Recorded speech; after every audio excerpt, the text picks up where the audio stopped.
Oke, bismillah. Bismillahirrahmanirrahim. Assalamualaikum warahmatullahi taala wabarakatuh. Alhamdulillah. Alhamdulillahirabbil alamin wassalatu wassalam ala sayyidil mursalin wa ala alihi wa sahbihi wa man tabi'ahum bi ihsanin ila yaumiddin.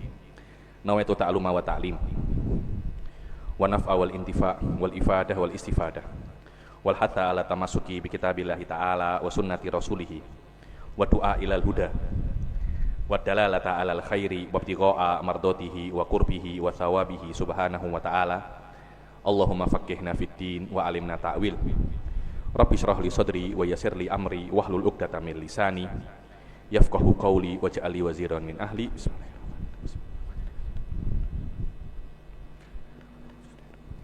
Alhamdulillah, alhamdulillah. Bagaimana? Sudah makan? Siap pusing lagi?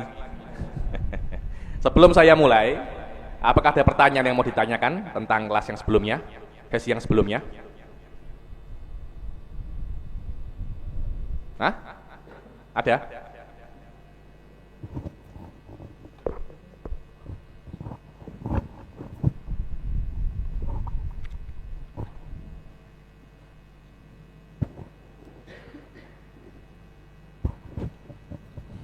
Bismillah, ada pertanyaan titipan, Bib. Silakan. Tentang penjelasan pian bahwa Allah tidak ada awal dan tidak ada akhir. Betul? Tapi di Quran disebutkan huwal awwal wal akhir. Huwal awwal wal akhir. Huwal awwalu wal akhir. Maksudnya itu huwal awwalu ay sebelum ada makhluk. Sebelum ada makhluk ada Allah. Maknanya Allah itu awal. Maksudnya sebelum ada makhluk, siapa yang pertama kali ada? Allah Subhanahu wa taala. Sebelum ada semua makhluk, Allah ada. Hadza huwa makna awal. Makna annallahal awal wujuduhu qablal makhluqat. Dan itu tidak bertentangan dengan tidak ada awal.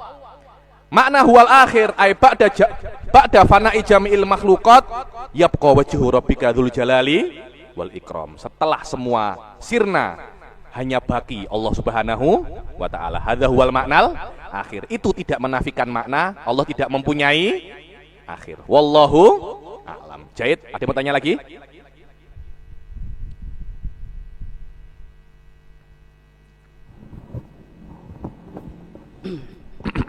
Assalamualaikum warahmatullahi wabarakatuh. Waalaikumsalam. Pun mau bertanya tentang masalah amrun i'tibariyun tadi. Kan tadi pian menerangkan bahwa wujud itu adalah amrun i'tibariyun. Betul. Sedangkan kita baca sifat nafsih itu adalah hal. Nah, itu apa beda antara amrun i'tibariyun dengan hal? Hal itu bukan mazhab Imam Asy'ari. Itu mazhab sebagian daripada ahli sunnah. Tapi jumhur ahli sunnah wal jamaah dan diantaranya nafsu Imam Sanusi mengatakan wal haq al-hal. Wal haq al-hal muhal.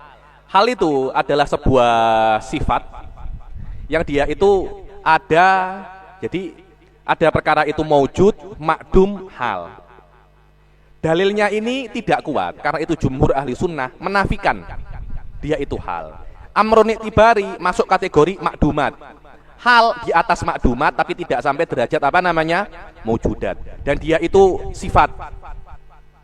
Dia itu apa namanya sih? Sifat. Yakni dalilnya diantaranya adalah wujud. Tapi ini dhaif ya nih. Dalilnya dhaif dan alal mu'tamad jumhur Asy'ariyah mengatakan sifatul wujud bukan hal, tapi dia adalah amrun i'tibari. Amrun i'tibari. Dan apakah ini hal atau amrun i'tibari? Saya rasa itu bukan usul ahli sunnah wal jamaah.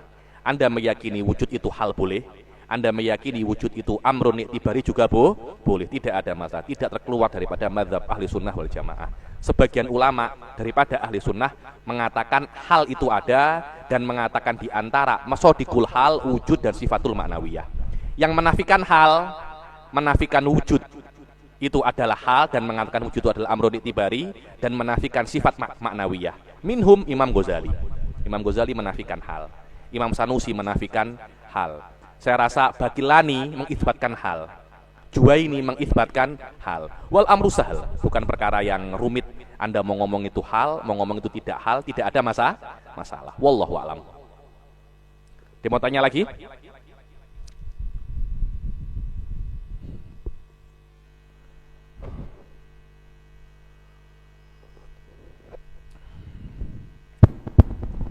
Izin bertanya Habib, bagaimana penjelasan tentang ujung planet? Ujung planet. Ujung planet apa? Ujung apa? Angkasa misalnya, angkasa. Bima Sakti. Ujungnya itu setelah ujung itu, apalagi kan itu tuh kayak. Saya belum pernah ke sana ya. Coba saya lihat. So, ada penelitian mengatakan dunia ini semakin melebar. Apa? Wasama abanaina habi aidin wa inna la musiun. Kami yang akan terus meluas. Dan saya membaca beberapa artikel daripada NASA. Memang alam semesta ini terus apa? Terus meluas. Ada ujung alam semesta, tapi terus meluas.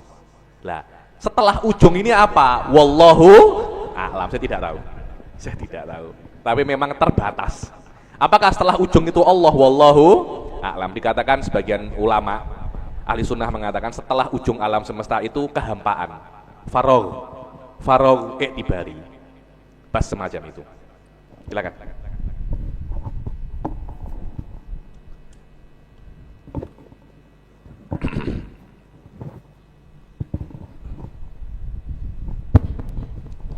Habib izin bertanya tentang misalnya apa ya, sifatul af'al. Sifat tadi kan al-alam mutaghayyirun wa kullu mutaghayyirin hadithun. Sifat af'al ini kan Habib ada awalnya, tapi kan kita tidak bisa mengatakan karena Allah Ta'ala melakukan sifat af'al, kita tidak bisa mengatakan Allah Ta'ala itu hadis. Oke. Jadi itu bagaimana? Yang seharusnya saya tanya bagaimana, pertanyaan Anda yang bagaimana itu sebenarnya. Pertanyaan Anda itu bukan jumlah mufidah itu. Misal Saya paham ya nih.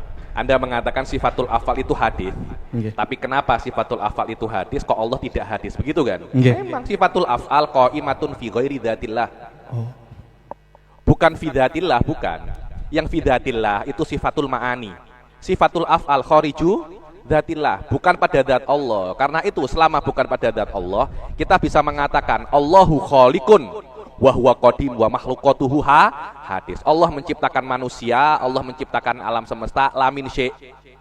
Walaupun semacam itu Allah qadim dan makhluknya hadis. Kaifa hadza wal kaifu majhul. Dan ini adalah usulu ahli sunnah. Allah qadim, alam semesta hadis, dan alam semesta ada karena Allah menciptakannya, karena Allah menginginkannya. Wassalam. Semacam itu. Dan karena Allah menciptakan dengan keinginannya, maka alam semesta ada setelah tidak ada. Itulah yang namanya apa? Hadis. Selain daripada ahli sunnah, wahdatil wujud punya masalah di sini.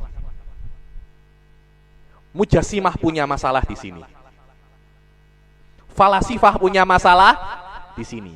Karena ada menafikan, karena ada menafikan keinginan bagi Allah Subhanahu wa Ta'ala. Dengan arti Allah alam semesta ada bukan karena Allah menginginkannya. Alam semesta ada karena Allah terpaksa untuk membuat alam semesta itu ada. Kenapa keterpaksaan ini? Ada beberapa sebabnya terbedakan daripada firqah ke firqah yang lain. Pada saat itu pertanyaan Anda masuk akal. Kenapa kok ini hadis, ini kok qadim? Wallahu a'lam. Silakan. Terakhir, saya bisa menjelaskan.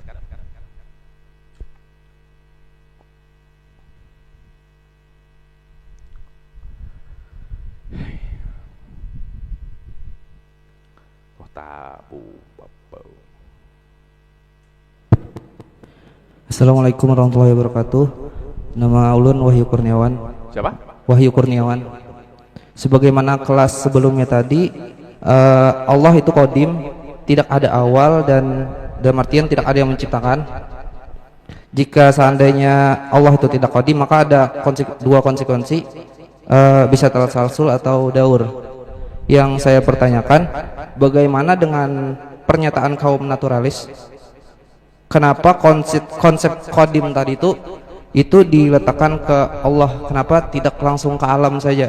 Maksudnya tuh entitas yang satu entitas yang kemudian berkembang. Sebelumnya itu qadim, sebelumnya itu tidak ada awal. Kenapa tidak diletakkan di situ aja? Kenapa harus ke Allah Subhanahu wa taala? Mungkin itu, Beb. Kalau Anda memperhatikan kelas saya dari awal, pertanyaan ini tidak akan ada. Karena dari awal saya mengatakan bahwasanya alam tidak mungkin qadim. Kenapa? Karena alam itu adalah sifat dan fisik. Tidak mungkin fisiknya alam ada tanpa sifatnya. Dan sifatnya alam itu hadis. Wa ma la yakhlu anil hawadis fahuwal hadis. Kenapa kok tidak alam saja yang qadim? Tidak bisa alam itu qadim karena kita mengetahui tanda-tanda kehudusan alam. Ada tanda yang menunjukkan kehudusan alam. Karena itu alam tidak mungkin qadim. Kalau memang alam itu qadim, harus ada dalil kekodimannya. Tidak ada dalil kekodimannya. Pertanyaan itu hanya semacam iftirat. Anda tahu iftirat ya? Kenapa kok tidak semacam ini? Itu bukan hukum. Itu hanya sebuah kemungkinan. Dalam ilmu mantik dikatakan itu namanya hanya fardul himari. Seperti Allah mengatakan dalam Al-Quran, laukana fihi ma'alihatun illallah. Kalau di alam semesta, di langit dan bumi, ada Tuhan selain Allah. Ini bukan hukum. Kalau ada Tuhan selain Allah, lazimnya semacam ini. Baru kita bisa hukumi. Ini bukan hukum. Kenapa kok kita tidak mengatakan alam saja yang qadim? Itu bukan hukum, itu hanya usulan. Paham ya? Itu hanya usulan. Kalau hanya usulan semacam itu, kita sebagai ahli sunnah bisa menolaknya dengan dua cara. Yang pertama, usulan tidak menjadi realita kecuali dengan dalil. Dalilmu apa? Loh, saya juga bisa usul. Kenapa kok tidak saya saja Tuhannya? Ini kan usul, namanya juga usul kok. Anda kan bisa usul kan? Kemarin kan ada pertandingan Jokowi Prabowo. Saya mau usul yang ketiga biar Halpiani mencalonkan Jokowi, Prabowo, Halpiani. Usul kan? Masa usul enggak boleh? Loh, ada masalah, tapi dalil kamu apa? Kok ingin mengusulkan itu? Harus ada prosesnya. Apa dalilmu mengusulkan alam semesta itu qadim? Enggak ada masalah. Kalau cuma usulan, ya enggak ada masalah, namanya juga usulan kok. Kita ini bebas berpendapat. Demokrasi betul apa tidak?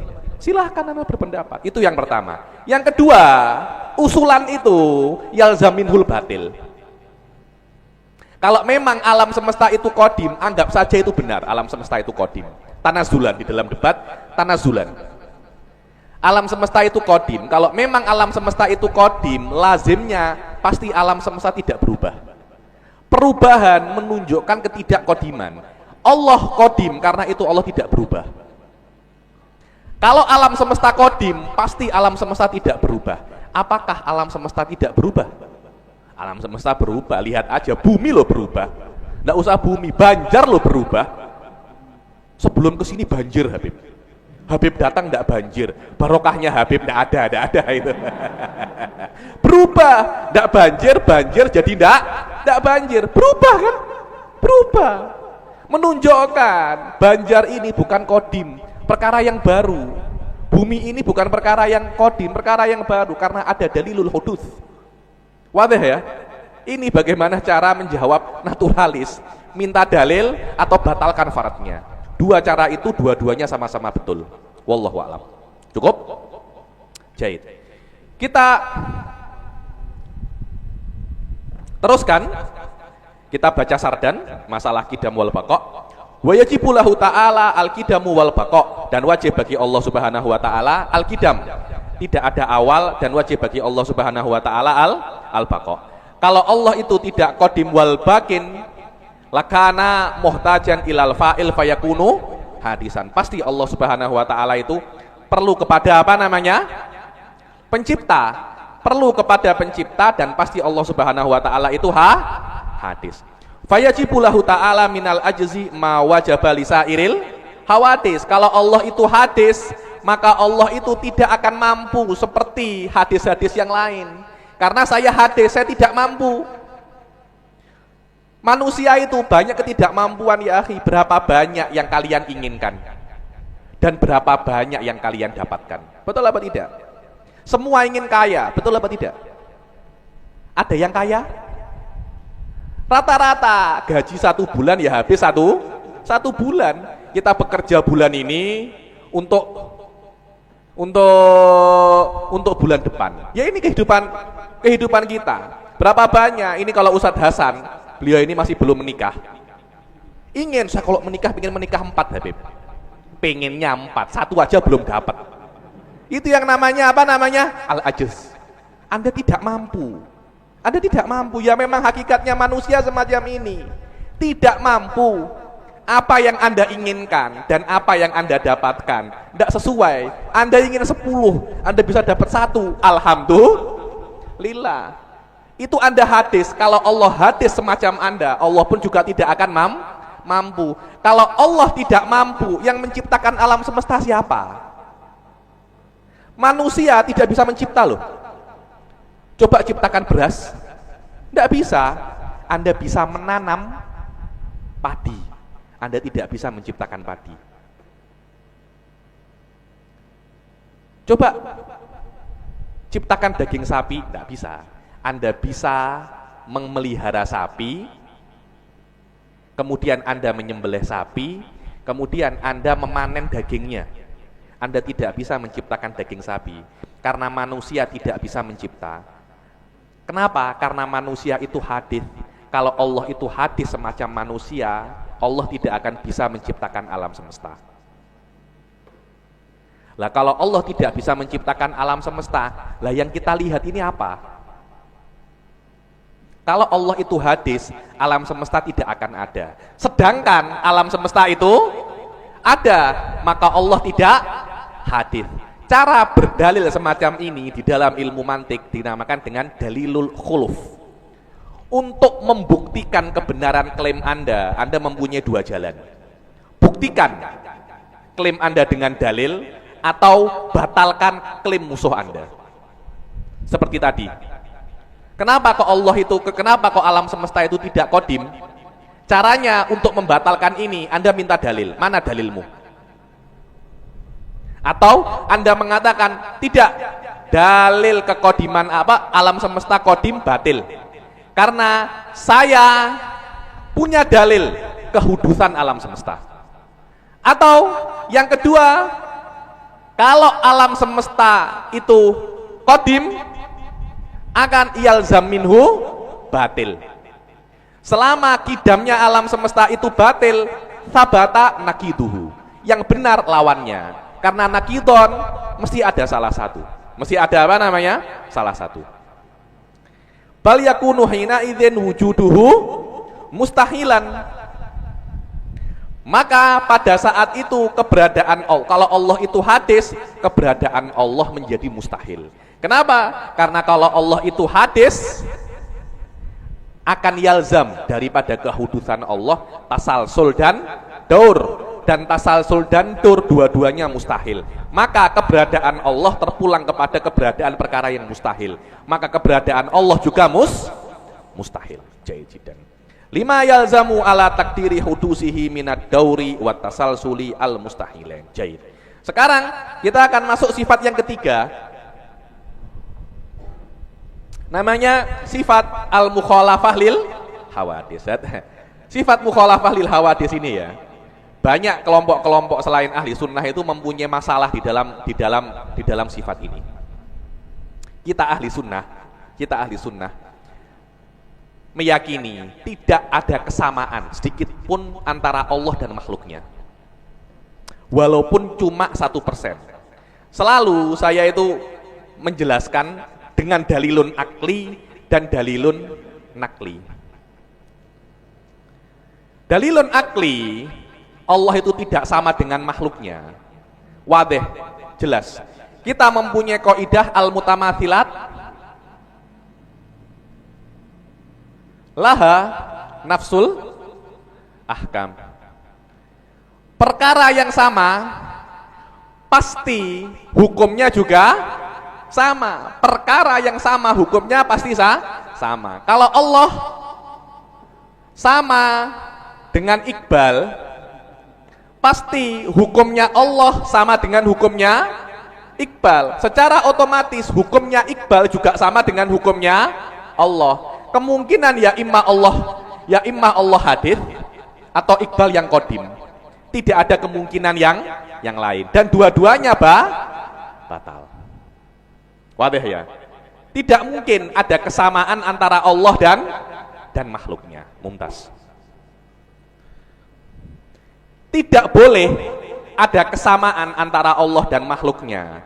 Itu di dalam ahli sunnah loh ya.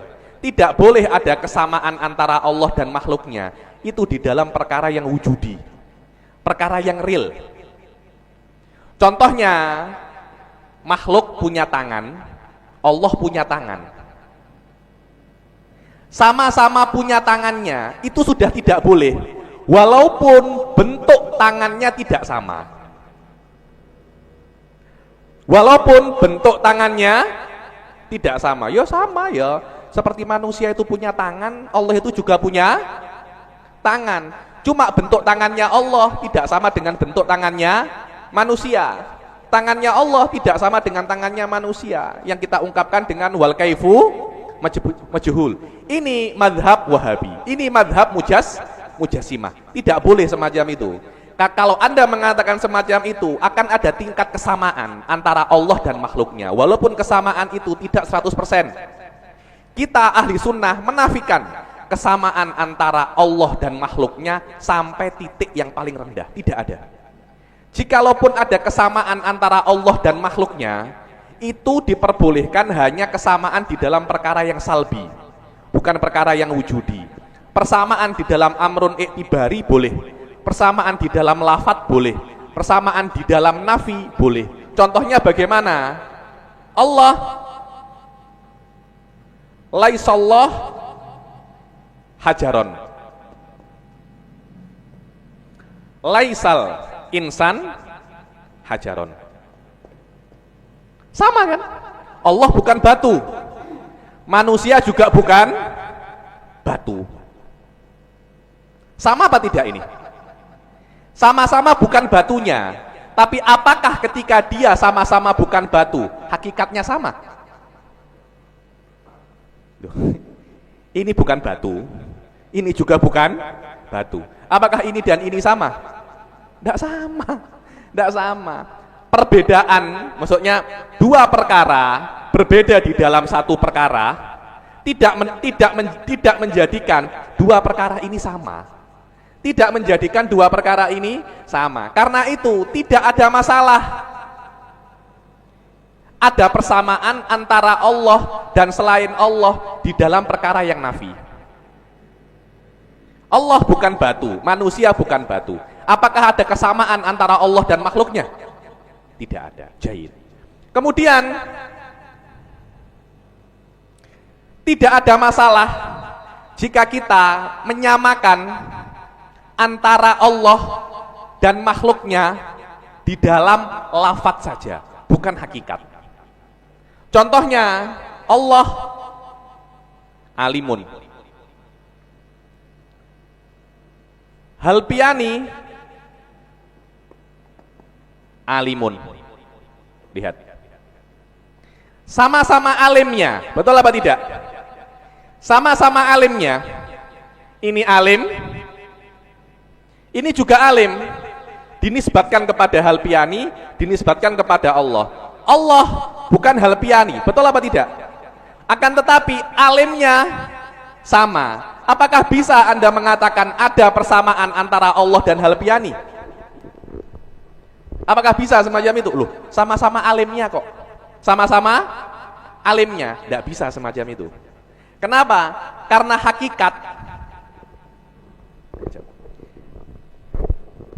Karena hakikat daripada alim yang ada pada Halpiani itu berbeda dengan hakikat alim daripada Allah Subhanahu wa ta'ala. Kenapa? Iya, karena kealiman yang ada pada Halpiani itu sifat yang hadis. Hakikat daripada ilmunya Allah qadim. Jadi alim di sini hakikatnya bukan alim di sini. Ada perbedaan hakikat antara ilim dan ilim.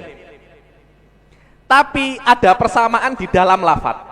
Yang tidak boleh di dalam persamaan antara Allah dan makhluknya, ada persamaan di dalam perkara yang wujudi yang hakiki. Jika hanya persamaan di dalam lafaz, tidak ada masalah. Wong hanya apa namanya? Wong hanya lafadznya saja kok. Kenapa? Oke, selama hakikatnya alim ini berbeda, ilmunya Allah dan ilmunya Halpiani ini berbeda, karena ilmunya Allah adalah sifatun qadimatun yang ada pada zat Allah Subhanahu wa ta'ala, mengetahui haqaiqul asya. Ilmunya Halpiani sifatun haditsatun, hakikatnya berbeda dengan ilmunya Allah. Ilmunya Allah dan ilmunya Halpiani dua perkara yang berbeda, tapi dinamakan dengan lafadz yang sama. Kenapa? Iya, karena dua-duanya mempunyai lawazim yang sama. Ilmunya Halpiani lazimnya inkisyaf. Ilmunya Allah lazimnya juga inkisyaf. Sama-sama inkisyafnya, tapi level inkisyafnya berbeda. Karena berbeda hakikat daripada ilmunya. Ilmunya Halpiani berbeda dengan ilmunya Allah. Karena itu efeknya juga berbeda. Ilmunya Halpiani hanya mengetahui ba'dul ahkam. Ilmunya Allah mengetahui haqaiqul ahkam. Ilmunya Halpiani yasbikuhul jahl. Dulu tidak tahu, kemudian tahu. Ilmunya Allah Subhanahu wa ta'ala la yasbikuhul jahl. La yasbikuhul apa namanya?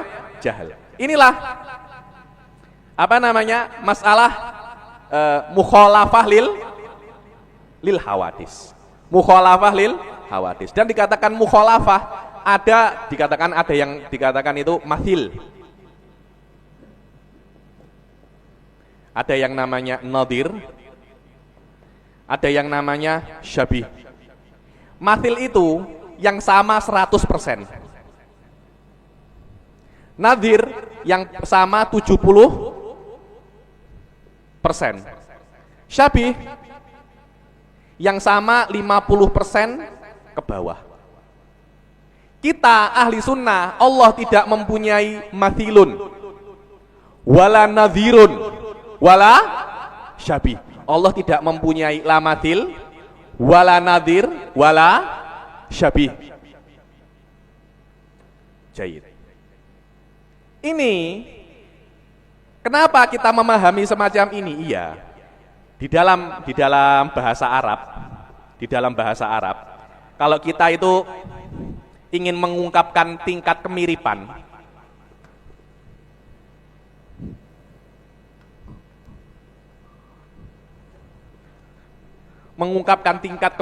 kemiripan antara dua perkara, ini sering saya jelaskan ya. Ini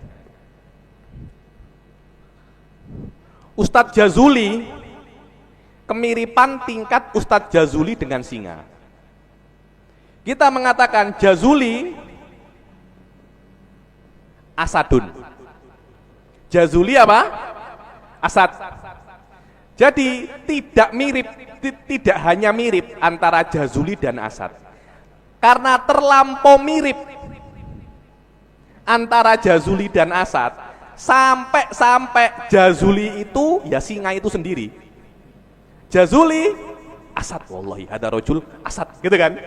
Hada rajul asad, singa dia itu. Jadi dia singa itu sendiri. Tapi kan tidak mungkin kan Jazuli itu asad, kan tidak mungkin. Masa dia siluman singa kan? Ya tidak. Dia itu manusia, tapi karena tingkat kemiripannya sangat tinggi dengan singa, kita mengatakan Jazuli asad. Oke. Tingkat kemiripannya lebih rendah lagi. Di bawah yang pertama kita mengatakan Jazuli ka Asad. Nah. Jazuli bukan singa, tapi seperti singa. Jadi ada kemiripan antara jazuli dan singa, tapi jazuli bukan singa itu. Dia masih seperti singa. Maknanya tingkat kemiripan jazuli dan singa di yang kedua tidak sebanyak yang pertama. Yang ketiga, jazuli ka mithli asad. Jazuli ka itu artinya apa? Seperti, mithli seperti. Jadi jazuli seperti, yang seperti singa.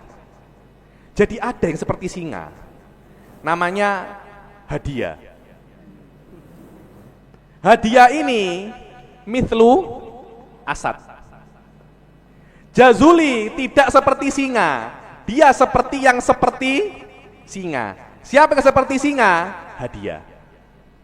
Jadi tingkat kemiripannya jazuli dengan singa sangat rendah. Karena itu dia tidak sampai yang seperti dia tidak sampai seperti singa, tapi dia hanya seperti yang seperti singa. Siapa yang seperti singa? Hadiah. Maknanya jazuli seperti hadiah, yang hadiah seperti singa. Menunjukkan Anda sangat rendah tingkat kemiripan Anda dengan singa. Karena itu dikatakan Anda seperti yang seperti singa. Untuk mengungkapkan kemiripan di dalam bahasa Arab, kita menggunakan 3 sigoh ini. Semakin tinggi, semakin banyak kemiripan dengan singa. Jahit. Untuk menafikannya, sebaliknya. Kalau Anda ingin menafikan memang tidak ada kemiripan sama sekali antara jazuli dan singa, Anda mengatakan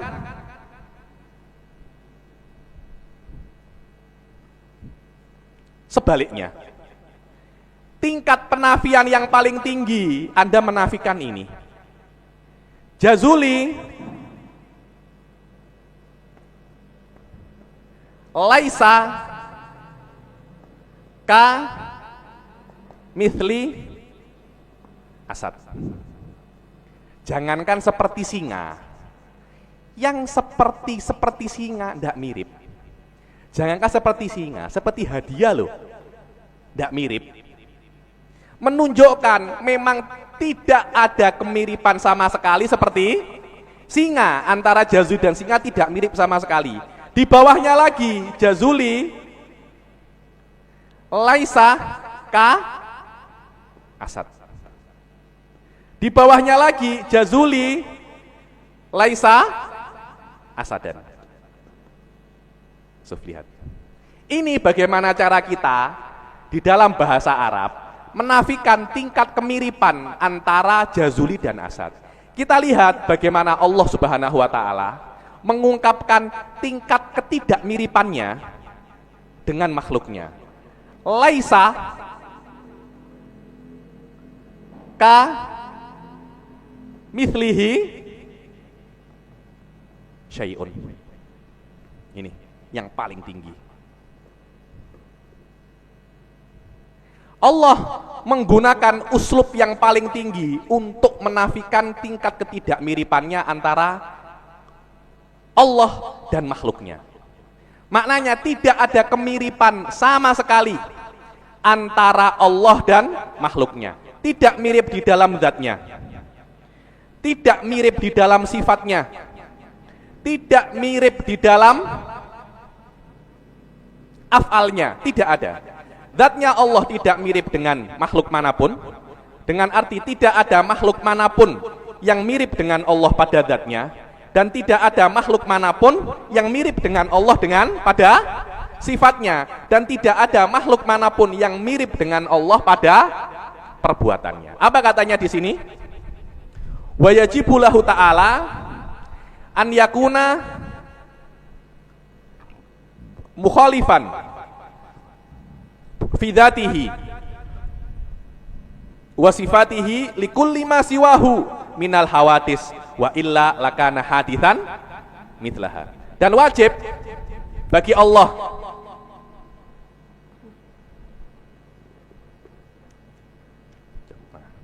Dan wajib bagi Allah Subhanahu wa taala itu untuk mukhalifan, berbeda dengan selainnya di dalam zatnya dan sifatnya. Dengan arti tidak ada satu makhluk pun yang zatnya sama seperti zatnya Allah Subhanahu wa taala. Tidak ada satu makhluk pun yang mempunyai sifat sama seperti sifat Allah Subhanahu wa taala. Ini kan beberapa kelompok seperti Nasrani, beberapa kelompok Nasrani ya, mengatakan Nabi Isa alaihi salam itu mempunyai sifat sama seperti sifatnya Allah, sifatul ilim atau sifat apa. Malaikat Jibril pun juga sama. Hal ini langsung dibantah oleh ahli sunnah wal jamaah. Dan nanti soalnya akan saya cekkan sedikit ketika kita masuk bab wahdaniyah. Sedikit nanti ingatkan saya ya. Perdebatan Imam Rozi dan salah satu Pedri. Salah satu apa Pedri itu? Salah satu kiainya Nasrani itu loh apa? Pendeta. Salah satu pendeta. Bagaimana Imam Rozi berdebat dengan apa namanya? Pendeta. Dibuat permainan, dibuat main-main pendeta sama Imam Rozi ini. Imam Rozi ini bukan orang biasa toh. Hadza rajul jika dikatakan al-imam. Wa qala al-imam, maknanya Imam Rozi. Orang ini mendapatkan kalimat imam, mendapatkan gelar imam bukan omong kosong. Setiap ulama yang disebutkan dengan gelarnya di setiap kitab bukan omong kosong. Al-imam, wa qala syekh Imam Asy'ari, wa qala syekh, wa qala al-qadhi Aibakillani. Jika ada seorang ulama hanya disebutkan gelarnya, maknanya ulama ini bukan ulama sembarangan. Karena gelarnya lebih populer daripada namanya. Wa qala Syekhul Islam. Siapa? Bukan Ibn Taimiyah loh ya. Ngomong Ibn Taimiyah, bukan. Qala Syekhul Islam Zakaria Al-Ansari. Hadza huwa Syekhul Islam. Ai Syekh Jami Ulumil Islam. Hampir di setiap fan beliau punya karangan. Hampir setiap ulama muridnya beliau. Ibn Hajar muridnya beliau. Romli muridnya beliau. Khotib muridnya beliau. Banyak sekali ulama-ulama Mesir kana yatatalmad ala yadaihi. Hadza huwa Syekhul Islam. Di fikih punya karangan, usul fikih punya karangan, qadha punya karangan, tajwid juga punya karangan. Sampai saya dengar terakhir itu wefek juga punya karangan. Hadza huwa Syekhul Islam. Semua ilmu apa namanya? Alim. Kita masih punya karangan sedikit aja sudah Syekhul Islam. Syekhul Islam, gundulmu itu Syekhul Islam. Dan Syekhul Islam itu gelar ahli sunnah ya. Setiap ulama punya, setiap kelompok punya gelarnya masing-masing. Syiah Ayatullah. Syiah betul, Syiah Ayatullah, Ayatullah fulan, Ayatullah fulan. Dan banyak ya nih, Mu'tazilah mempunyai gelarnya sendiri. Ahli sunnah gelarnya apa? Syekhul Islam. Wa qala Syekhul Islam. Dan ini juga dihijack oleh Wahabi. Hanya Syekhul Islam itu Ibnu Taimiyah lah. Syekhul Islam harus dari kalangan ahli sunnah. Ibnu Taimiyah bukan kalangan ahli sunnah wal jamaah. Anda apakah Syekhus sunnah kah? Anda apakah? Cari gelar sendiri ya nih. Di Jawa ada namanya Kiai. Di kalangan Sadah Alawiyin namanya Habib. Di Turki namanya Mulla. Ya ini kalian Wahabi ya punya apa namanya? Sendiri apa? Enggak tahu. Ya ini mereka punya gelar sendiri. Jangan hijack gelarnya apa namanya? Ahli sunnah wal jamaah. Apakah ada selain ahli sunnah yang tidak setuju dengan pendapat ahli sunnah bahwasanya Allah Subhanahu wa taala itu tidak mirip? Tidak ada kemiripan dengan makhluknya. Ada. Mujassimah tidak setuju. Harus ada kemiripan antara Allah dan makhluknya. Ibn Taimiyah di dalam kitabnya ketika menafikan Allah tidak sama seperti makhluknya, pasti menafikan persamaan yang tam, mumatsalah tamah. Apa itu mumatsalah tamah? mumatsalah yang 100%. Tadi kan saya katakan apa? Mathil, nadir, syabih. Ibnu Taimiyah hanya menafikan mathil, tidak ada yang sama 100% dengan Allah, tidak ada. Tapi yang sama tipis-tipis ada. Ada. Yang tidak boleh itu kalau sama dengan Allah 100%. Sampai bagaimana itu? Sekiranya sampai dalam derajat Allah itu terbuat daripada daging dan tulang. Nah, pada saat itu Anda menyamakan Allah dengan makhluknya secara sempurna. Tapi kalau persamaan tipis-tipis gak ada masalah. Bahkan Allah wajib sama dengan makhluknya di dalam beberapa aspeknya. Kalau tidak sama, makhluknya tidak akan menunjukkan kepada Allah. Kita menunjukkan kepada Allah karena ada persamaan antara kita dan Allah. Kalau tidak ada persamaan antara kita dan Allah, lama nadullu alallahi subhanahu wa ta'ala. Dalalah kita kan alam semesta menunjukkan kepada Allah kan. Tidak mungkin alam semesta menunjukkan kepada Allah kecuali ada persamaan antara alam semesta dan Allah. Ini klaimnya Ibnu Taimiyah. Ini klaimnya Ibnu Taimiyah. Dan Ibnu Taimiyah ini saya kira beliau ini mujassim. Sepengetahuan saya beliau ini mujassim, tapi bukan mujassim yang hulu. Walaupun saya Said itu beliau lebih banyak ya baca tentang Ibnu Taimiyah ya. Saya baca Ibnu Taimiyah baru-baru saja ya ini. Sebenarnya baru setahun 2 tahun yang lalu saya membaca Ibnu Taimiyah itu. Dari kitab-kitabnya saya Said. Saya Said mengatakan Ibnu Taimiyah itu mujassim bitafasilihi. Yakni mujassim dengan tafasilnya. Jadi mujassimah sendiri itu macam-macam Ustaz. Ada mujassim ala thariqahnya Qadhiyah Biya'la, ada mujassim ala thariqahnya Hisham Ibnul Hakam, ada mujassim ala thariqahnya Darimi. Rata-rata yang ada sekarang ini itu mujassim ala thariqahnya Ibnu Taimiyah. Karena itu Syekh Said mengatakan Wahabi sekarang ini Taimi. Kenapa? Karena tajsimnya mengikuti thariqahnya Ibnu Taimiyah. Dan yang mengatakan sekarang ini Taimi, misalnya istilah Taimi itu bukan dikatakan oleh Syekh Said Foda. Syekh Said Foda hanya mempopulerkan ulama-ulama sebelumnya.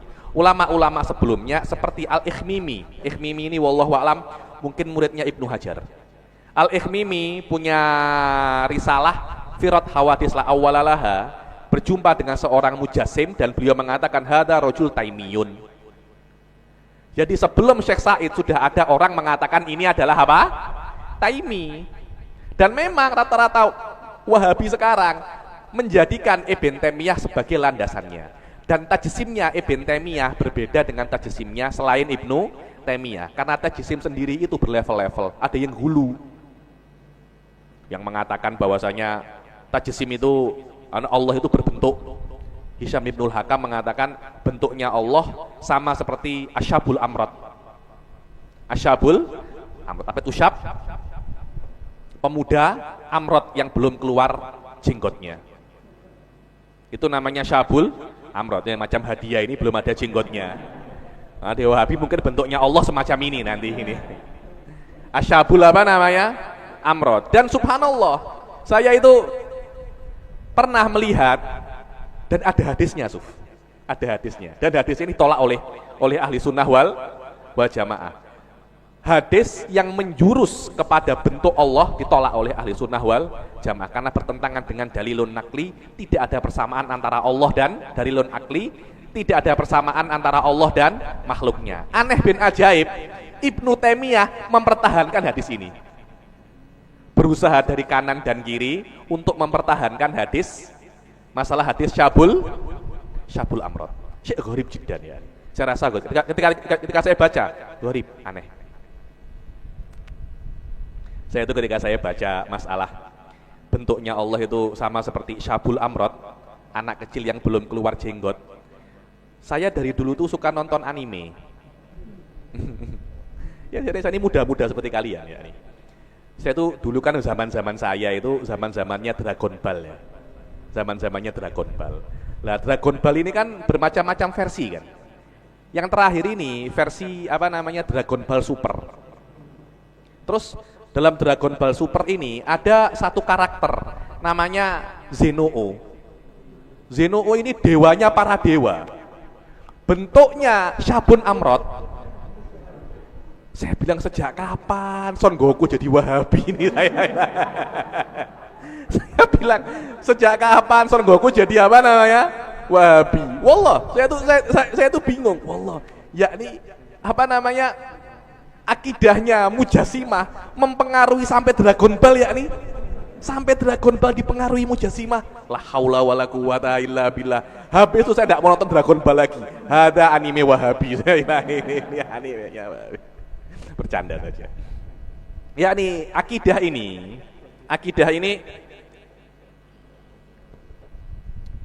ini akan mempengaruhi segala aspek kehidupan Anda.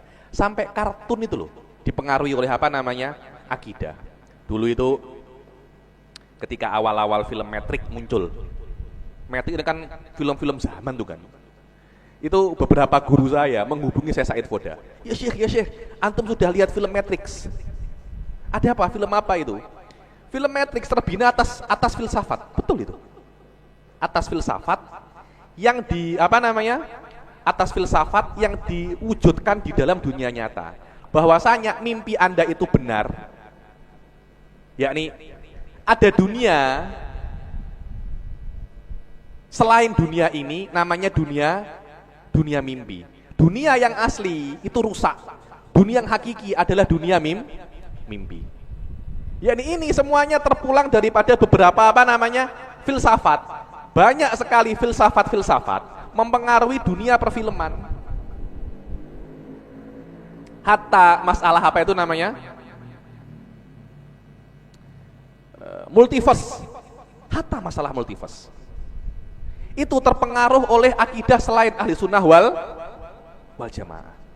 Yakni akidah ini akan mempengaruhi segala aspek kehidupan Anda. Karena itu saya itu bingung kalau ada orang mengatakan belajar akidah itu tidak berguna. Ilmu paling berguna pada zaman ini ya ilmu akidah. Cuma Anda tidak memahami pentingnya ilmu akidah. Karena semua aspek kehidupan Anda dipengaruhi oleh akidah. Cuma kadang orang itu sadar, kadang orang itu tidak sadar. Semua kejadian, politik, kehidupan berumah tangga, kehidupan bersosial, semuanya dipengaruhi oleh akidah Anda. Berapa banyak orang mencoblos gara-gara akidah? Betul apa tidak? Berapa banyak orang menikahi perempuan gara-gara akidah? Berapa banyak orang berjumpa, berteman gara-gara akidah? Mustahil Anda punya teman Wahabi. Anda ngopi-ngopi dengan Wahabi, Anda punya besti Wahabi. Pernah punya besti Wahabi Anda? Mustahil Anda punya besti Wahabi. Besti Anda pasti ahli sunnah. Karena Anda tidak akan bisa untuk ngopi-ngopi bareng, ngobrol-ngobrol bareng enak dengan Wahabi. Pasti berdebat dengan Wahabi. Betul apa tidak? Pasti ngomong Ibn Taimiyah. Kenapa kok Ibn Taimiyah terus? Kalau saya tukaran, ngamuk, nggak jadi ngopi. Anda tidak akan bisa ulfah kecuali dengan sama-sama ahli sunnah wal jamaah. Jadi akidah mempengaruhi pertemanan, akidah mempengaruhi circle, akidah mempengaruhi istri. Bayangkan kalau istri Anda Wahabi. Anda apa namanya? Aku tak habsian dulu. Oh, musyrik bang. Bid'ah. Wa kullu bid'atin abang dolalah. Waduh, repot iki. Yang dolalah data kasih jatah malam. Lalu repot urusannya. Anda tidak akan bisa ulfah dengan selain yang akidahnya sama. Ini manusiawi. An-nufus tatanafar. An-nufus tanafar. Selama ideologi Anda berbeda, Anda tidak akan bisa untuk menjadi bestie. Anda bisa saling mentoleransi, tapi Anda tidak akan bisa untuk berteman akrab.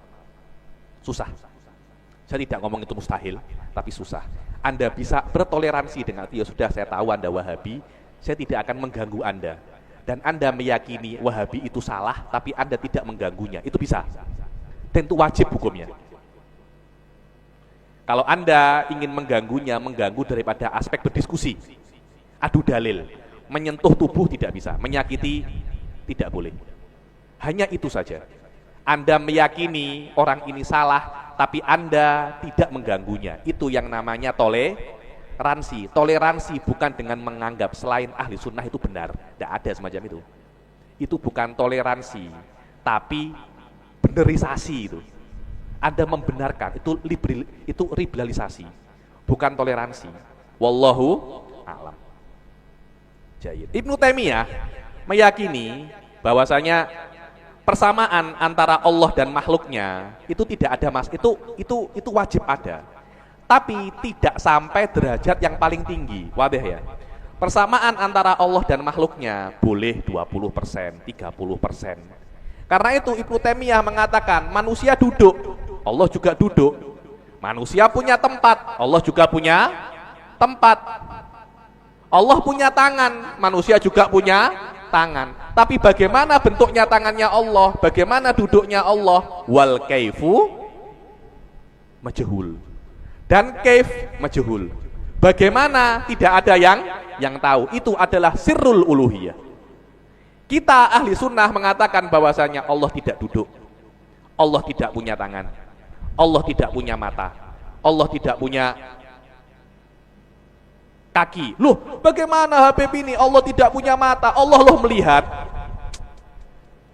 Saya ketemu seorang begini-begini itu kepala saya pusing. Loh, Allah melihat, saya mengatakan Allah tidak punya mata. Siapa yang mengatakan Allah tidak bisa melihat? Bedakan antara melihat dan mata. Itu dua hal yang berbeda ya, akhi. Punya mata belum tentu bisa melihat. Orang-orang buta punya mata apa enggak? Punya. Bisa melihat apa tidak? Tidak bisa. Melihat itu adalah sifat. Melihat itu adalah indera. Mata itu adalah anggota tubuh. Mata bisa Anda sentuh, penglihatan tidak bisa Anda sentuh. Itu sifat. Allah tidak punya mata, tapi Allah sami'un basir. Allah itu maha mendengar dan maha melihat. Beberapa orang masih tidak bisa membedakan antara mata dan melihat. Tidak bisa membedakan antara telinga dan mendengarkan. Orang semacam ini selalu saya mengatakan, Ahsan, kamu belajar lagi. Karena kalau berdiskusi dengan saya, bukan diskusi, saya ngajari Anda. Yang namanya munadharah itu harus sepadan. Nadir itu sepadan, sama. Ana nadiruka, sepadan. Lah kalau levelnya jomplang itu bukan munadharah. Itu saya mengajar kamu. Kalau kamu tidak bisa membedakan antara mata dan melihat, maknanya kamu masih perlu belajar lagi. Dulu ada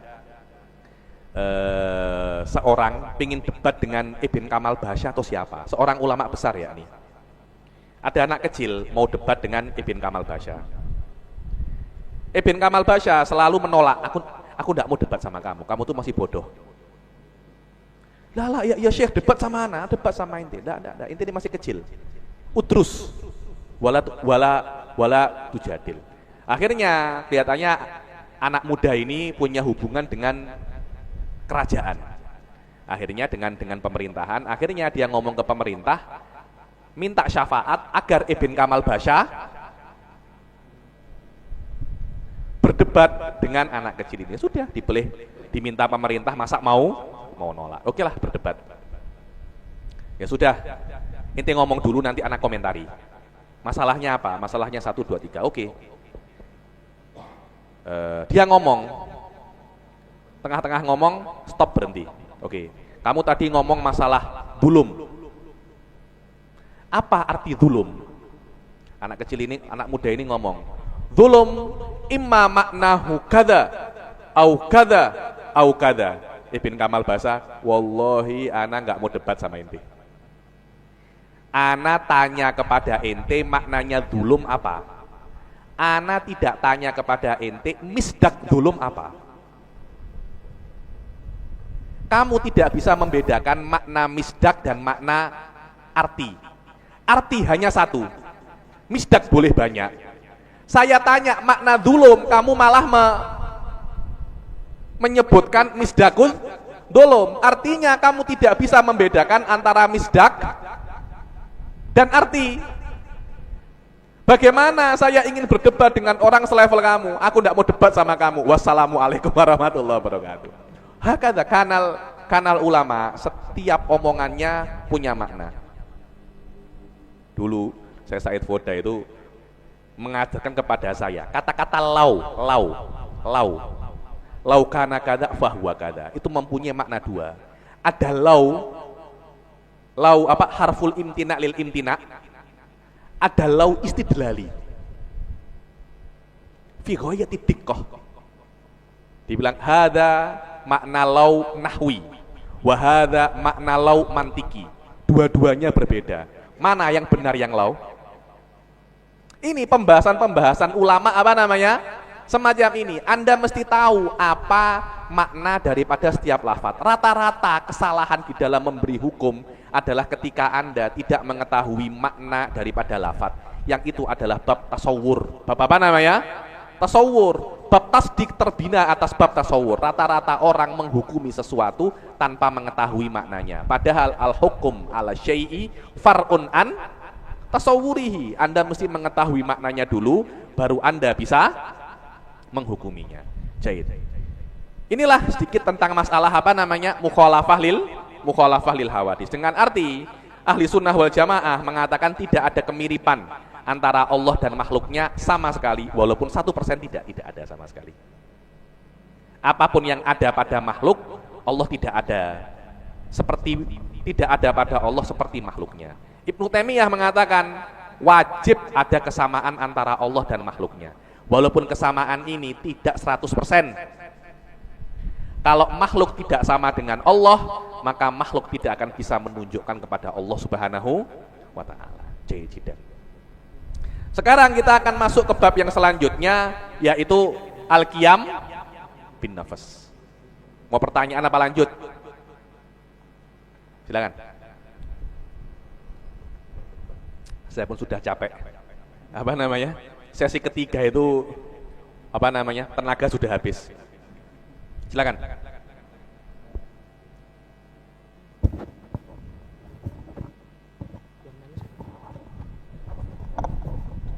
Bismillahirrahmanirrahim. Assalamualaikum warahmatullahi wabarakatuh. Waalaikumsalam warahmatullahi wabarakatuh. Izin bertanya, Bib. Silakan. Mukhalafatul lil hawadis, kan kita meyakini 100% bahwasanya makhluk itu tidak sama kemiripannya dengan makhluknya ya, Bib. Tapi pertanyaan saya, kenapa selalu di Al-Quran itu kalimatnya yadullah atau kena wassamaa banayaha biaidu, pasti pakai kalimat yad, seakan-akan kayak seperti ada kesamaan tuh nah, Ustaz. Bib, yang yad tangan kan ada yadullah faqa aidihim, karena ada juga yang wassama abanainaha biaidu wa qalatil yahud yadullah, seakan-akan mumasalah tuh, Bib. Itu pertanyaan ulun. Jadi begini, insyaallah masalah ini akan saya jelaskan secara mendetail nanti malam ya. Ini masuk di dalam masalah ayat mutasyabihah dan ayat apa namanya muhkamah. Jadi ketika Anda itu mengatakan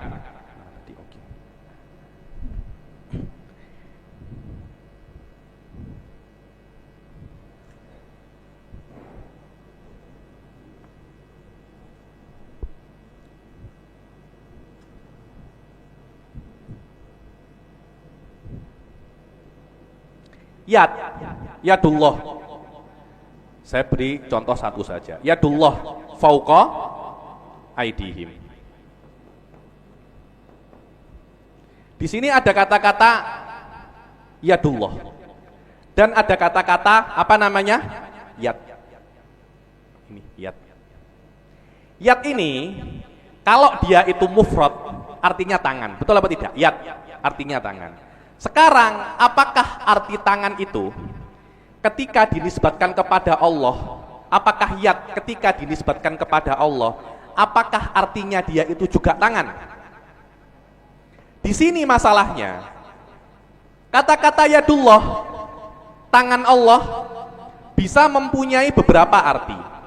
Yang pertama, artinya tangan. Tangan seperti tangan-tangan pada umumnya. Dikatakan tangan kita ini alah, Allah itu sesuatu yang kita gunakan untuk menyalurkan apa yang kita inginkan kepada orang lain. Contohnya ya, saya ingin memukul hal piani. Saya menyalurkan keinginan saya melewati alat kan, tangan saya. Saya ingin menggergaji. Saya ingin memotong kayu. Memotong itu adalah asar. Saya memerlukan alat agar di kayu itu ada potong. Saya menggunakan kapak atau saya menggunakan gergaji. Gergaji atau kapak ini alat untuk memotong. Maka tangan itu adalah aliyah, alat. Tangan adalah alat untuk menyampaikan, menyampaikan apa yang kita inginkan kepada sesuatu yang lain. Dia itu wasitoh antara kita dan hal yang lain. Yaitu apa tangan. Karena itu makna tangan itu aliyah. Apa namanya? Aliyah. Tangan yang pertama maknanya aliyah atau jarihah. Jarihah ini yang melukai, karena dengan tangan Anda bisa apa namanya? Melukai. Jahit. Kata-kata tangan juga bisa maknanya kekuatan atau kekuasaan.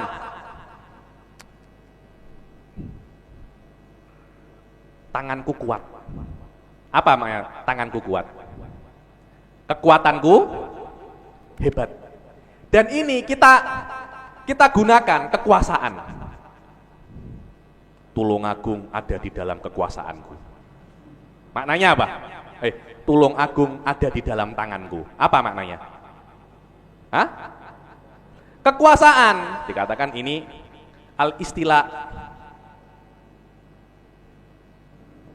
Oke. Kekuasaan tidak mungkin Anda menguasai tulung agung kecuali Anda mempunyai kekuatan. Betul apa tidak? Jadi kekuasaan musabbabun untuk kekuatan. Jahit. Maknanya kata-kata tangan juga al-quwah atau al-qudrah. Bisa apa tidak? Yadullah dengan arti sifat yad. Bisa apa tidak?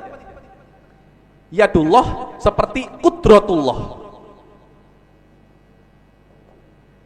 Menisbatkan kudrah kepada Allah sebagai sifat dan menisbatkan yad kepada Allah sebagai sifat. Secara bahasa bisa-bisa saja. Jahit. Yang keempat artinya as-sifah. Jahit. Sekarang lihat ya, kata-kata yadullah maknanya tidak pasti dari satu dari empat kemungkinan ini. Dia tidak pasti maknanya. Apakah makna yadullah pasti yang pertama? Tidak. Apakah pasti yang kedua? Tidak. Apakah pasti yang ketiga? Tidak. Apakah pasti yang keempat? Tidak. Maknanya ada kemungkinan untuk makna yadullah. Dan kita mempunyai dalilun qat'i, akli, tentang mukhalafah lil hawadith. Dengan arti Allah tidak mungkin sama dengan makhluknya. Makna ini terisbatkan dengan dalilun qat'i. Kalau kita memaknai yadullah dengan makna yang pertama, Allah mempunyai tangan dan tangan Allah di atas tangan-tangan mereka, makna ini akan berhadapan-hadapan dengan kaidah ini. Karena kita secara akal sudah membuktikan tidak ada persamaan antara Allah dan makhluknya. Maka karena ada dalilun qat'i ini dan ada ayat yang lain namanya laisa kamitslihi syai'un. Laisa kamitslihi syai'un nassun bahwasanya Allah tidak sama dengan makhluknya. Ini nas, ini muhtamil. Kalau Anda mengatakan yadullah fauqa aidihim, dengan arti yang pertama, maka ayat ini bertentangan dengan ayat yang lain, ayat ini bertentangan dengan kaidah akliyah, menjadikan ayat Al-Quran bertentangan satu sama lain, ayat Al-Quran membatalkan dalil akal, dan tidak mungkin itu terjadi karena akan Anda mempertanyakan tentang apakah Al-Quran ini daripada Allah atau tidak. Maka para ulama mengatakan bahwasanya kemungkinan yang pertama batal. Kemudian yadullah, tinggal ada 3 kemungkinan ini. Mana makna yang benar daripada 3 kemungkinan ini? Apakah kemungkinan yang kedua, ketiga, dan keempat yang merepresentasikan makna daripada yadullah? Makna yang pertama mustahil, karena bertentangan dengan dalil yang lebih kuat. Sebagian ulama mengatakan maknanya tidak jelas. Nufawwidu amrohu ilallah. Itu namanya maslakut tafwid. Sebagian mengatakan la, maknanya istilah.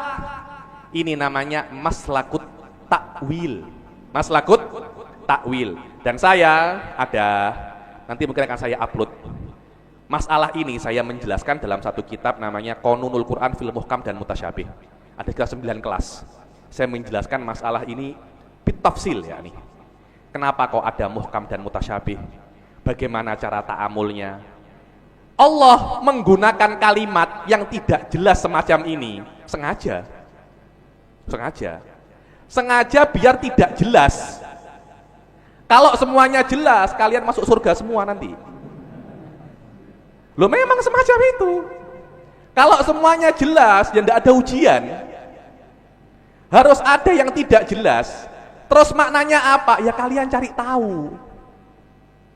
Ketidakjelasan makna ayat ini akan dijelaskan oleh ulama yang bisa mengetahui makna hakiki daripada ini, warrasikhuna fil ilm. Agar nampak kehebatan rasikhun dan tidak rasikhun. Kalau semua ayat kejelasan maknanya seperti laisa kamitslihi syai'un fala fadla li alimin ala amin. Karena semua sama-sama tahu Al-Quran bukan hanya untuk hidayah, Al-Quran lil ikhtibari wal ibtila. Karena itu ada yang namanya ayat mutasyabih dan ayat muhkam. Ayat ini minal mutasyabihat, zahirnya ada tasyabuh, hakikatnya setelah Anda cek tidak ada tasyabuh. Dan Allah menggunakan lafaz semacam ini amdan, qasdan. Secara sengaja Allah menggunakan ini untuk menguji kita. Dan Allah memberitahu kita cara untuk lolos daripada ujian ini di dalam ayatnya. Bagaimana? Hadir nanti malam insyaallah. Saya jelaskan. Wadah ya. Jadi memang zahirnya ada musyabahah. Hakikatnya tidak ada. Sebagian ulama, guru saya Said Foda, zahir itu ada 2. Zahir daripada aspek mufrad, zahir daripada aspek siyak, daripada konteks siyak wasibak. Zahir daripada mufrad ada persamaan, zahir daripada konteks tidak ada pertanyaan. Dalilnya para sahabat tidak pernah bertanya masalah ini, karena sahabat tahu yadullah fawqa aidihim bukan ala zahirihi, tapi ala maknahul hakiki alladzi huwa al-istila awil quwwah awis sifah. Kemudian datanglah orang-orang yang fi qulubihim zaigun, mengulik-ngulik masalah semacam ini, datang kepada Imam Malik tentang Ar-Rahman alal arsy istawa, kaifa istawa. Dibilang al-kaifu ghairu ma'kul. Riwayat ghairu ma'kul lebih kuat daripada riwayat wal kaifu majhul. Wal kaifu ghairu ma'kul ay wal kaifu mustahil. Mustahilun anak mustahil Allah itu duduk. Maka istawa bukan maknanya duduk. Detailnya apa maknanya istawa nanti malam datang ya. Wadah ya. Jadi ayat-ayat semacam ini, ayat-ayat istiwa, ayat-ayat yad yang dikatakan ayat-ayat mutasyabihah itu memang sengaja diletakkan oleh Allah di dalam Al-Quran untuk menguji kita. Apakah kita selamat atau tidak? Apakah kita mengikuti SOP Al-Quran untuk menyelesaikan dilema ini atau tidak? SOP-nya jelas. Kadangkala orang tidak mau mengikutinya, kadangkala orang mau mengikutinya. Kenapa tidak mau mengikutinya? Fi qulubihim zaygun fayattabi'una ma tasyabaha minhu ibtigha'al fitnah wa ibtigha'a ta'wilih. Orang nak fitnah, orang nak buat orang-orang muslim ini begaduh, atau dia ingin menggunakan Al-Quran, menunggangi Al-Quran untuk mempermudah hawa nafsunya. Ahlan wa sahlan walid. Loh, bukankah itu kan? Menggunakan Al-Quran untuk hawa nafsunya, menggunakan Islam untuk hawa nafsunya. Wallahu a'lam. Bertanya lagi? Silakan. Bismillahirrahmanirrahim. Assalamualaikum warahmatullahi wabarakatuh. Nama saya Muhammad Imran dari Landasan Ulin. Dari? Di Landasan Ulin di dekat Bendara. Oke. Landasan Ulin Banjarbaru. Masih kelanjutan daripada makna yadun tadi, masalah yadun tadi. Masalah? Masalah yadun, Iya. tangan, yadullah. Yang menjadi fenomena dan permasalahan kita ini dalam menterjemah. Jadi kalau dari terjemahan-terjemahan, hatta terjemahan Al-Quran itu kita lihat terjemahannya tangan. Ini rata-rata terjemahan-terjemahan itu semua menerjemahkan dengan artian tangan. Bahkan terjemahan Al-Quran pun mengartikan dengan tangan Allah di atas tangan mereka. Kalau kita yang tahu dengan belajar tauhid, belajar akidah seperti ini, mungkin kita mengerti. Tapi bagaimana dengan orang awam? Nah, kemudian ada juga yang mengatakan bahwa takwil salaf itu seperti ini. Dia mengartikan tangan Allah seperti di atas tangan mereka, tapi tangan Allah yang tidak seperti tangan makhluknya. Nah, apakah itu benar daripada takwil salaf atau bagaimana? Yang mengatakan tangan Allah tapi tidak seperti tangan makhluknya. Ada yang mengatakan seperti itu dan menisbahkan itu katanya adalah takwil salaf. Bagaimana menurut Sempian? Terima kasih. Assalamualaikum warahmatullahi wabarakatuh. Yang pertama adalah masalah terjemahan ya. Masalah terjemahan ini memang dia itu menurut saya memang masalah. Kadangkala yang menerjemahkan Al-Quran ini bukan ahli sunnah wal jamaah. Sepaham saya, menerjemahkan itu bukan pada lafaz tapi pada makna. Paham ya? Menerjemahkan itu pada lafaz tapi pada makna, tapi bukan pada lafaz. Saya beri contoh. Suara oke? Suara oke? Karena tadi kena apa namanya sini saya sakit. Ada ini, saya pinjam sebentar.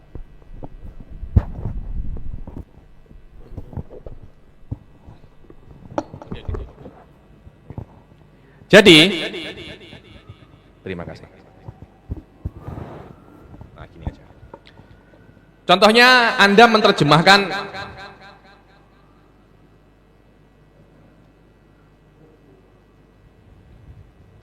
tidak usah wajhullah macam ini. Anda ingin di dalam bahasa Arab Anda menemukan sebuah ibarat mengungkapkan seseorang itu sangat dermawan.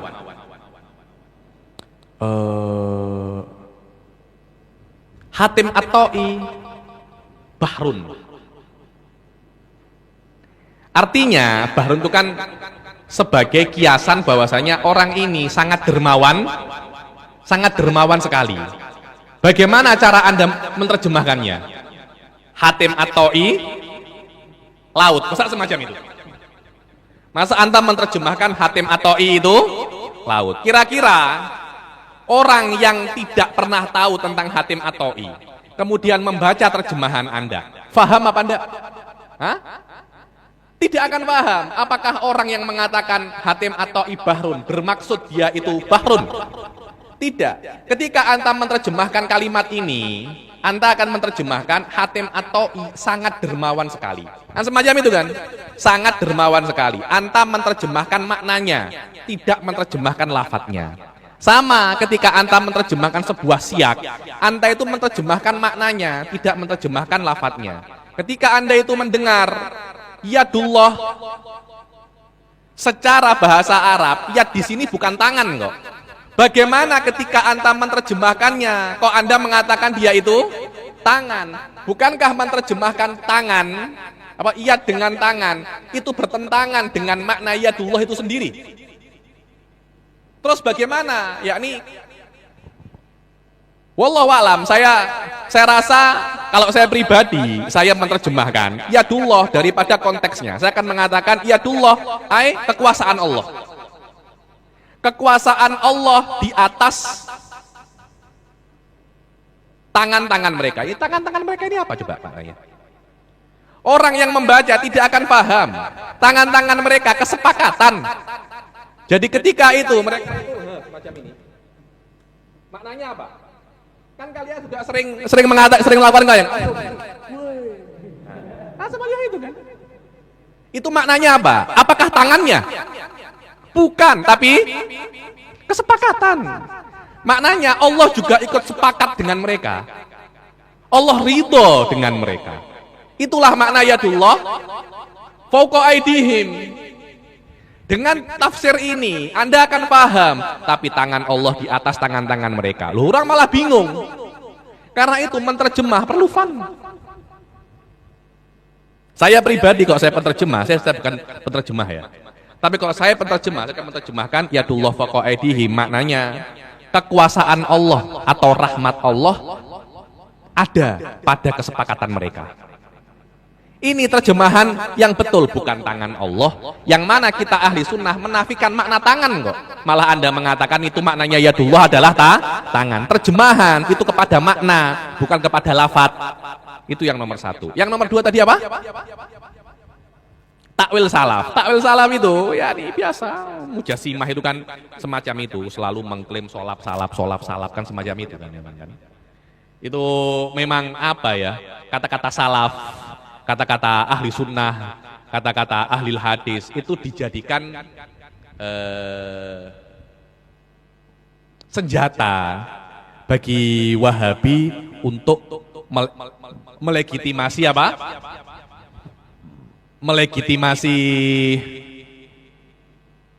Melegitimasi akidahnya. Ini adalah kata-kata salaf. Salaf siapa? Jangan-jangan salaf ini alif lamnya alif lam ahdiyah, bukan alif lam istighraqiyah. Salaf salaf kita, yakni salaf al-ma'hud fidzihn, yakni salafuka anta mustalafi ana. Biasa Wahabi semacam itu.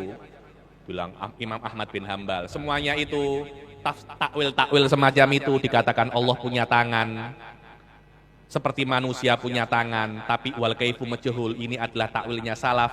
Jika maknanya adalah salaf dengan arti abad ketiga hijriah ke atas, karena salaf itu abad ketiga hijriah ke atas loh ya, karena ada hadis yang mengatakan khairul quruni qarni tsummal ladzina yalunahum tsummal ladzina yalunahum. Tiga ini dikatakan salaf.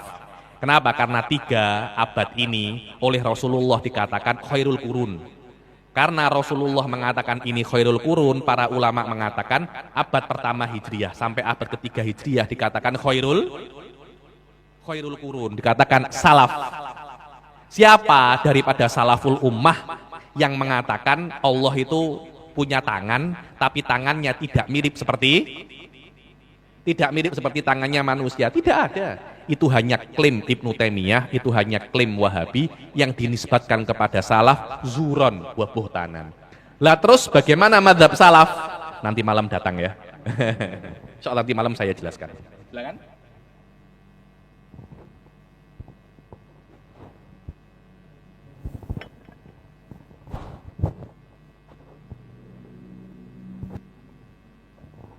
Silakan. Assalamualaikum warahmatullahi wabarakatuh. Perkenalan, Ismi Mulyansah. Ismi Mulyansah. Askunu fi Banjarmasin. Pertanyaannya, adakah amalan atau bagaimana penjelasan supaya hati kita ini yakin kan ada yakin, ada apa tuh levelnya tuh, ada hakul yakin, ada ain yakin. Jadi supaya hati kita ini yakin, karena hati ulun ini kadang-kadang ada rasa cemas, rasa takut. Ya misalnya ya apa naik pesawat rasa takut gitu. Kadang-kadang jadi supaya yakin. Nah itu yang pertama. Yang kedua, apakah nanti bila kitab yang dibaca ini Matan Sugura Al-Kubra ini apabila khatam, adakah sanadnya yang Habib nanti bagi, adakah sanadnya ijazah? Itu aja. Pertanyaan yang pertama, apa amal untuk tidak takut? Dia antum mengatakan naik pesawat ya. Sama, saya juga minta itu kalau ada itu. Karena saya juga takut naik pesawat. saya kira antum tanya bagaimana untuk yakin akidah. Yakin akidah, tidak takut akidah itu hilang. Yaitu ada beberapa mungkin suruh sholawatan, suruh apa, suruh banyak belajar. Tapi antum tanya amalan untuk tidak takut naik pesawat, itu pun saya juga sedang cari gitu. Karena saya juga takut. Itu antum salah tanya kepada saya itu. Antum tanya kepada syuyukh-syuyukh thariqah. Orang-orang thariqah, para tuk guru, antum tanya kepada mereka lebih paham daripada saya tentang amalan-amalan yang bisa membuat hati itu tenang ketika ada masalah. Karena saya pun ketika ada masalah pusing kepala saya. Saya itu selalu ngomong kepada murid-murid saya itu, kamu itu kalau bab-bab semacam ini, bab-bab tawakal, bab-bab itu jangan meniru saya. Saya ini masih belum sampai level itu. Kalau ilmu Anda meniru saya nggak ada masalah. Saya bisa mengajari Anda kitab-kitab tinggi ilmunya loh ya. Prakteknya jangan niru saya. Prakteknya jangan niru saya. Karena kadangkala yang ada di kitab, kita itu mau praktekkan itu susah. Kita tahu apa itu tawakul. Bagaimana bina utawakul ala madzhab ahli sunnah wal jamaah. Tapi untuk praktek tawakal itu sangat susah. Itu mungkin syuyuh-syuyuh kibar. Tuk guru Banjar lebih paham masalah tatbik tawakul daripada orang-orang muda semacam saya. Saya tahu teorinya tawakal.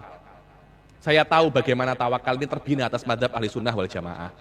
Teori-teorinya jeluntrung-jeluntrungnya saya tahu. Prakteknya innalillahi wa inna ilaihi rajiun. Itu dua hal yang berbeda loh ya. Karena finihaya saya ini masih muda Ustaz. Saya masih belum 40 tahun ya, masih seneng dolan.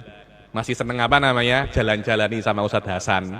Kadangkala food hunting, kadangkala ya jalan-jalan dan macam-macam. Yang kedua tadi apa? Selesai kitab ini yang dibaca, adakah sanad ijazah? Sanad. Ya Ustadz, ilmu kalam tidak perlu sanad. Ilmu kalam adalah ilmu yang Anda itu banyak mudarosah. Anda banyak berdiskusi, Anda paham. Saya beri Anda sanad 1000 pun. An Ali Bagir, an Syekh Said Foda, an fulan, hada layan fa'uka syai'un. Yang penting Anda itu paham apa yang saya katakan. Kalau Anda paham dan saya tahu Anda paham, saya akan beri Anda ijazah. Saya yang mengatakan, hada rajul fahima ilmal kalam. Bukan antum yang minta, saya yang memberikan. Tapi kalau cuma antum hadir, tapi antum tidak paham, saya beri ijazah. Masya Allah, Syekh Ardiansyah. Mulyansah. Murdiansyah. Muriansah. Belajar ilmu kalam dengan Habib Ali Bagir. Apa artinya hudus dan qidam? Apa ya? Habib Ali Bagir ngomong ya jangan semacam itu, nanti saya malu nanti itu. Paham ya? Yakni ilmu kalam tidak didapatkan dengan ijazah. Ilmu kalam tidak didapatkan dengan sanad karena ini adalah ulumul akliyah. Ini bukan ulumul hadithiyah. Ulum hadisiyah Anda perlu anfulan. Ilmu kalam bukan kola fulan, kultu ana. Kalau Anda sudah bisa kultu, Anda sudah bisa tartibul adillah, Anda bisa engkau tartibul muqaddimat minal bidayah ila nihayah, saya beri Anda ijazah. Cuma kalau cuma hudur majalis sekali 2 kali dan saya cek antum tidak bisa tartibul muqaddimat, belajar dulu. Masail ini tekuni dulu, insya Allah yaumamma saya akan beri Anda ijazah. Saya baru mendapat ijazah daripada Syekh Said mungkin baru setahun 2 tahun yang lalu. Baru Syekh Said melihat saya paham setelah 10 tahun. Baru, oh ini betul Ali Bagir murid saya. Sebelum itu ada rojulun darosa indi, hadoro majalisi. Hanya apa namanya hadoro majalisi, wahid Indonesia. Satu orang Indonesia. Baru setelah saya paham, saya berdiskusi dengan Syekh Said, saya menyanggah Syekh Said, saya menulis, saya mengajar, baru fi'lan anta tolibi, anta tilmidi. Setelah 10 tahun Ustaz. Ijazah didapatkan dengan kelayakan, bukan mungkin bisa didapatkan ijazah saya hadir kelasnya Habib Ali. Tapi saya paham ilmu kalam itu cerita lain.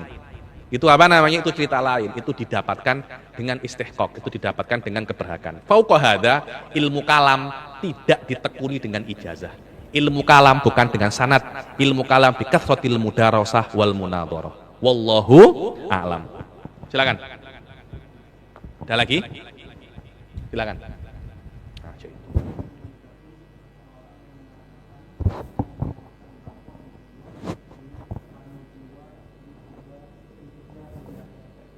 Kalau ada orang mengatakan semacam itu, diberitahu kamu salah mas, nggak usah dikafirkan. Oh kamu kafir, nah, jangan. Kan ada orang kan semacam itu kan, jalan-jalan ngelihat orang jual lontong, tanya, Luqman Hakim nabi atau bukan? Nabi, kafir. Jangan Anda mengetes orang semacam itu. Jadi kalau ada orang salah di dalam akidah, diberitahu, diajari mana akidah yang benar. Kadang-kala orang ini tidak tahu ya akhi. Rahimahullah Habib Abu Bakar Al-Adni. Ada yang tanya, Habib apa hukumnya orang tidak sholat? Hukumnya kamu ajak dia sholat. Nah itu betul, sahih kalam salim. Kan tidak sholat, kamu kafir. Nggak boleh semacam itu. Kafir bukan urusan orang-orang semacam kita. Tausif orang kepada kafir urusannya pemerintah. Dan saya harap orang yang belajar ilmu kalam dengan level agak tinggi atau ingin menekuni jalan mutakalimin, diniatkan daripada awal bukan untuk mengkafirkan orang, bukan untuk mengetahui mana kafir mana tidak, tapi untuk mengetahui mana salah dan mana yang benar.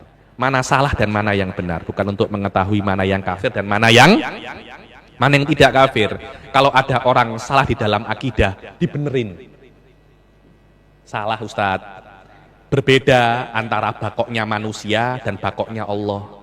Bakoknya manusia, bakoknya jiwa manusia, bakoknya surga, bakoknya neraka, bi'ibqa illahi subhanahu wa ta'ala. Bakoknya Allah subhanahu wa ta'ala bidzatihi. Maka bakoknya manusia arodi, bakoknya Allah dzati. Maka bakoknya manusia mungkin, bakoknya Allah wajiblah. Hal-hal semacam ini difahamkan. Bukan langsung Anda vonis, wah kafir, kholidina fiha jahannam wa bi'sal masir. Ya jangan orang semacam itu. Itu bukan orang-orang yang baik, itu bukan penuntut ilmu. Dibenarkan. Karena kadang orang itu tidak tahu, Ustaz. Apalagi di zaman yang ajibun gharib. Wallahi ada zaman ajibun gharib ya akhi. Alim datang ke sebuah tempat enggak dihormati. Konten kreator dicium tangani. Wallah dicium tangan ya, saya melihat dengan mata kepala saya sendiri. Konten kreator makan babi. Datang ke sebuah tempat orang-orang apa? Cium tangan. La haula wala quwata illa billah. Ada seorang ustadz belajar di pondok 10 tahun, biasa. Siapa itu? Enggak tahu, Pak Fulan. Hada zamanun ajibun gharib. Sudah apa namanya? Antara yang baik dan buruk ini apa namanya? Antara baik dan buruk ini sudah tercampur sampai kita tidak tahu mana yang baik dan mana yang buruk. Kita sebagai seorang ustadz, sebagai seorang santri, alhamdulillah kita masih bisa untuk membedakan mana yang baik dan mana yang buruk. Orang-orang awam masakin ya akhi, wallahi masakin. Ada wallahi zaman ajibun gharib. Yang orang lebih senang mengikuti yang viral daripada yang alim. Wallah. Tolak ukur alim sekarang itu yang banyak followersnya. Anjat ya nih. Yang banyak subscribersnya. Yang viral. Yang viewersnya banyak. Hada alim. Yang mondok lama, ilmunya kurang manfaat. ilmunya kurang manfaat. Wallahi ada zamanun ajibun gharib. Wallahu a'lam. Apalagi? Sudah? Silakan.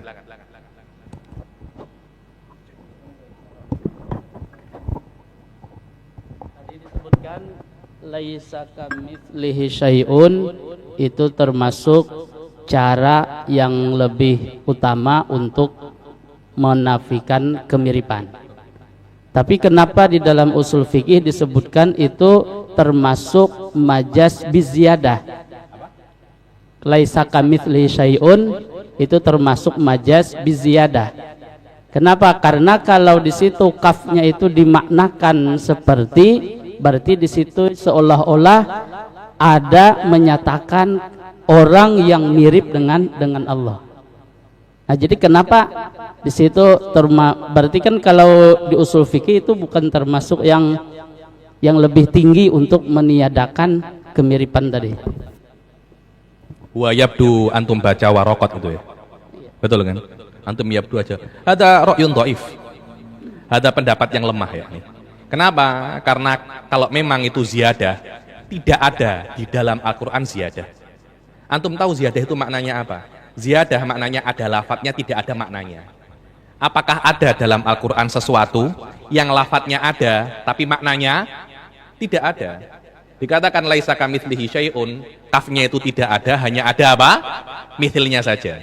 Karena sebagian orang mengatakan kalau laisa kamitslihi syai'un hanya menafikan mithlul mithil, tapi tidak menafikan mithil. Itu kalau zahirnya. Itu pendapat yang ada di dalam waraqat, tapi itu ra'yun dhaif. Al-mu'tamad uslubun Arabi untuk menafikan kesamaan, yakni jangankan, karena itu ada pendapat lain. Antum kalau baca di hawasyi-hawasyinya disebutkan pendapat yang lain. Ini li ajlil mubalaghah. Apa mubalaghahnya? Dengan apa? Jangankan adanya mithil, mithil-mithilnya saja tidak ada. Jadi dia menafikan mithil dengan menafikan mithlul mithil. Bukan dengan menafikan mithlul mithil, isbatul mithil, bukan. Tapi menafikan mithil dengan menafikan mithlul mithil. Itu mubalaghatun fin nafi. Itu pendapat yang benar. Walaupun memang pendapat itu ada, tapi itu ra'yun dhaif, dan itu hanya semacam contoh saja, dan yurad yakni radda alaihi katsirun minal ulama atas masalah ini. Wallahu a'lam.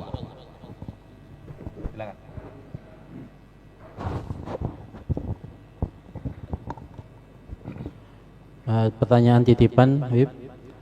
Dalam masalah tasalsul, bagaimana akal mencapai kebenaran bahwa yang menciptakan alam ini adalah langsung Allah tanpa perantara? Padahal masih ada kemungkinan adanya perantara antara Tuhan dan makhluk dalam penciptaan. Perantaranya itu apa? Paham ya? Jadi ada dua kemungkinan antara Allah dan makhluk. Ima ada perantara, ima tidak ada perantara. Kita ahli sunnah mengatakan tidak ada perantara antara Allah dan makhluknya.